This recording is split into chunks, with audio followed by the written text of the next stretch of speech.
Naamini kwa mimi naamini kwa tulipofika kwa hatujabahatisha kwa kutoka msimu uanze, klabu ilikuwa na malengo yake na sisi ndio wafanyakazi wa klabu kuhakikishia tuweze kutimiza. Kwa na Mungu katusaidia hapa tutamaliza kufanya maandalizi yetu vizuri na tunaamini tutaweza kupata matokeo mazuri katika mchezo. Kiujumla timu yao ni nzuri kweli, tuwezi kuwadharau.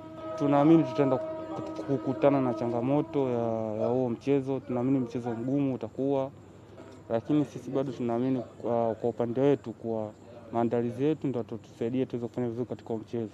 Kwa hiyo tunaamini kabisa tutaenda kumalizia maandalizi yetu vizuri tuko South Africa na tutafuta matokeo mazuri.